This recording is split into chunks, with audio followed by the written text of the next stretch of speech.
Welcome to Question Mark, a safe place to ask dangerous questions.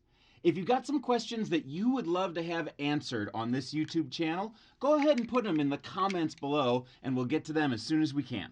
Today, our question is going to be, where do demons come from?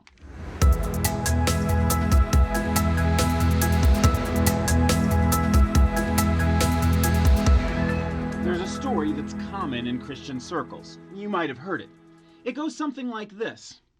Satan is a fallen angel who came out of heaven and, because of his pride, rebelled against God, tried to take control, and while he was there, a third of the angels sided with him.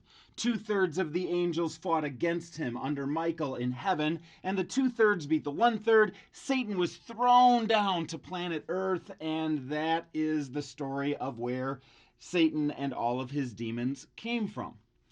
The question that I would ask is that story biblical? Oftentimes people will flesh out the story by saying there was this great dragon that was in the sky and he swept his tail through and a third of all of the angels got thrown down to planet Earth along with him. But the question that you have to ask with this is the dragon in the sky, the fallen angel thing, biblical? Now, most people get this idea from Revelation chapter 12. Let me read it to you. It says, "Then war broke out in heaven. Michael and his angels fought against the dragon, and the dragon and his angels fought back. But he was not strong enough, and they lost their place in heaven. The great dragon was hurled down, that ancient serpent called the devil or Satan, he who leads the whole world astray. He was hurled to earth, and his angels with him." It sounds pretty familiar, doesn't it? Like, well, that's the story that I've heard all the time. But here's the problem. The book of Revelation, as you know, is at the end of the Bible, and in general, the book of Revelation is about future events. Now, scholars sometimes disagree on this. Some think it's past, some think it's future, but the question is how far past, even if you do think it's past. Because if you read Revelation chapter 12, you'll find out that immediately before the dragon story is all about the birth of Jesus, and immediately after the dragon story is all about how the saints had victory over the dragon by the blood of the Lamb and the word of their testimony, which means that the earliest that this story could have happened is, well, when Jesus was around. And while scholars do disagree, and some people think that this is the story of Jesus defeating Satan at the cross, and others think that it's the story of what's going to happen a long time in the future, nobody really thinks that it's something that happened at the foundation of the world that got Satan thrown down into heaven. So, Revelation 12 has its timing all wrong. It's something that's happening in the future or maybe in the near past, but it didn't happen all the way back in the beginning. There's two other passages that people take a look at when they're writing this story of Satan being a fallen angel, and one of them is from Isaiah 14. And Isaiah 14 is a story that is a taunt towards a local king that uses some references of a current deity, Baal, the son of the light. And some of the words that are used for Baal are used to taunt this king. Hey, king, you are going to be falling. Now, some translators translated that term that was used for Baal as Lucifer and made some folks think that, you know what, maybe this is all about Satan himself, renamed as Lucifer. It's kind of a pseudonym. But the truth of the matter, it's about Baal and not about Satan or Lucifer. The other passage that people will oftentimes use is a passage from Ezekiel chapter 28, which is a passage about the king of Tyre. And again, it's a taunt towards the king of Tyre saying, hey, king of Tyre, you think you're so great? You are going to be falling. And there's some imagery that's used of the Garden of Eden at that point. And so some people say, oh, the king of Tyre is being paralleled to Satan, who thought he was so great and then had his big fall into the Garden of Eden. But most scholars actually think that Ezekiel chapter 28 is an analogy towards Adam in the Garden of Eden, who got prideful himself, disobeyed God, thought that he was smarter than God, and decided to eat the apple, and then wound up having his great fall in the Garden of Eden.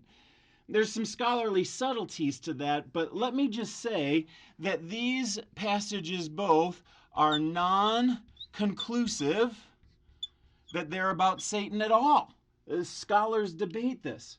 And for me, using passages where the timing is wrong or where the scholars debate whether it's even about that subject matter is not a great way to hang your systematic theology. Instead, we should hang it on passages where it's really clear what's going on. One of those passages is Genesis chapter 3.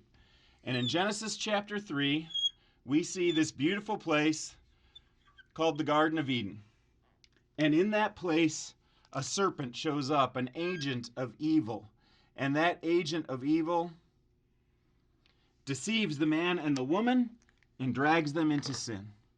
We know that this evil was before the world was created, that he was put in as something that was evil, and the first thing to fall in this world is Adam and Eve. Now the question we ask is, where did that come from? And the real biblical answer is, we just don't know. The Bible doesn't teach it, and it would be presumptuous for us to say that we know something that the Bible itself does not teach. So what can we know for sure about the origins of the evil one? Well, 4 key things. Key thing number 1 is that he was created. God is the origin of all things. All things are created by him. And so we know that the evil one was at one time created. The question that people ask is, was he created good or was he created fallen? Because most people think if God is good, then everything he creates is good, and it must have fallen at some time in its future. And that's very possible. But the other possibility is that perhaps he was created in another kind of a spiritual realm as a fallen being. Much like I was created as a fallen being, and you were created as a fallen being in a world of sin. And then just transferred from wherever he was in the spiritual world into this world called Eden to deceive humanity. And we know that he was created. We just don't know, was he created and then fell, or was he created as a fallen being? Second thing that we know for sure is that he is lesser than God. He's lesser than God. Anything God is the greatest ever. Sometimes people picture Satan as like the dark side of the force, and you've got the light side and the dark side battling against each other as co-equals in tension. Nothing could be further from the truth. He is a created being and is necessarily way lower than God in the pecking order. The third thing we know is that he is full of hate for you. Jesus said that he has come to steal, kill, and destroy. That his agenda for your life is to cause destruction and pain and to hurt you and hurt God. And then the fourth thing that we see is we know what his destiny is. That his destiny is in fact destruction. Revelation chapter 20 is very clear that one day the evil one is going to be thrown into the lake of fire where he will be tormented day and night forever and ever. One of the wrong things that we oftentimes teach about the devil is that he rules in heaven. There are cartoons that talk about him torturing people and being in charge down there. But friends, I want you to know that nothing is further from the truth. He is not going to rule in hell, but instead he is going to be tortured in hell day and night forever and ever. And this is what we can know about the power of evil in this world. Well, thanks for watching. If you liked this video and you'd love to see more like it, perhaps you'd like to start with this video right here. And if you love these videos, it would be fantastic if you would like, subscribe, or ring the bell for notifications.